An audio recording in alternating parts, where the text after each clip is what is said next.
वो चूला झापीन तरी तोला चूला झापीन तरी तोला वो चूला झापीन तरी तोला काय जतो मैं हया केलाय चूला झापीन तरी तोला काय जतो मैं हया केलाय चूला झापीन तरी तोला चूला झापीन तरी मोला ग चूला झापीन तरी मोला चूला झापीन तरी मोला ग चूला झापीन तरी मोला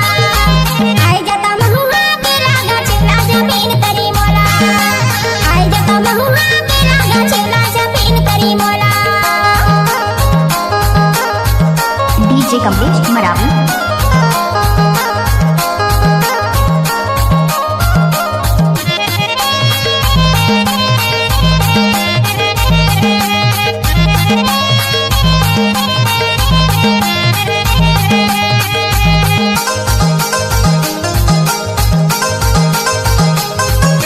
या जाबे गोरी पे डोंगरी पहाड़ है वो डोंगरी पहाड़ है गा डोंगरी पहाड़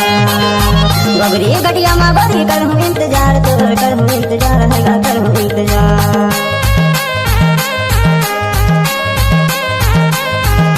या जाबे गोरी पे डोंगरी पहाड़ है वो डोंगरी पहाड़ है गा डोंगरी पहाड़ गोगरी गटिया माँ गोरी करहूँ इंतजार तो करहूँ इंतजार है गा करहूँ इंतजार चूला झापीन तरी तोला वो चूला झापीन तरी तोला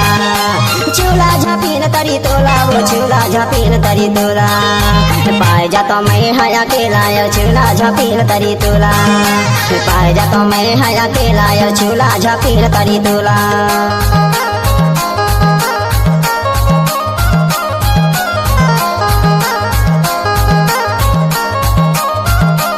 mixer master DJ Kamlesh Maravi.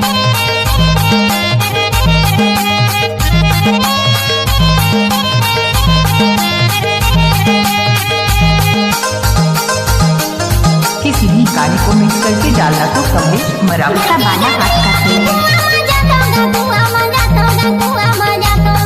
जहाँ बोले तो चला जाऊँ मैं जिया तो गाऊँ मैं जिया तो मैं उन्हें जिया तो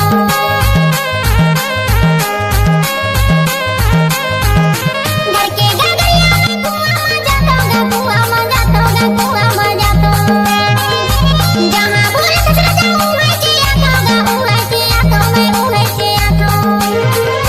चूला झापीन तरी मोला ग चूला झापीन तरी मोला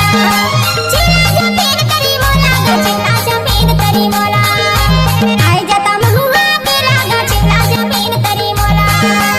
आई जता महुआ केला ग चूला झापीन तरी मोला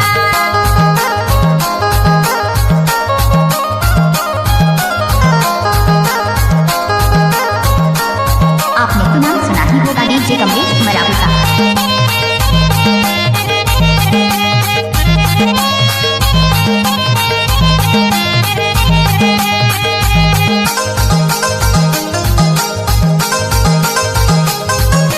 गाये पहाड़वा काटेला खड़िया वो काटेला खड़िया वो काटेला खड़िया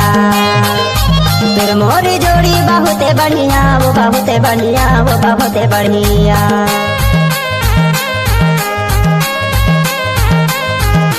गाये पहाड़वा काटेला खड़िया वो काटेला खड़िया वो काटेला खड़िया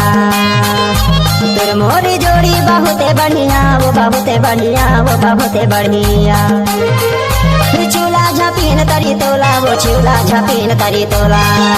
चूला झापीन तरी तोला वो चूला झापीन तरी तोला पाए जातो मैं हया केलाय चूला झापीन तरी तोला पाए जातो मैं हया केलाय चूला झापीन तरी तोला पाए जातो मैं हया केलाय चूला झापीन तरी तोला पाए जातो मैं हया केलाय चूला झापीन तरी तोला पाए जातो मैं हया केलाय चूला झापीन तरी तोला पाए जातो मैं हया केलाय चूला झापीन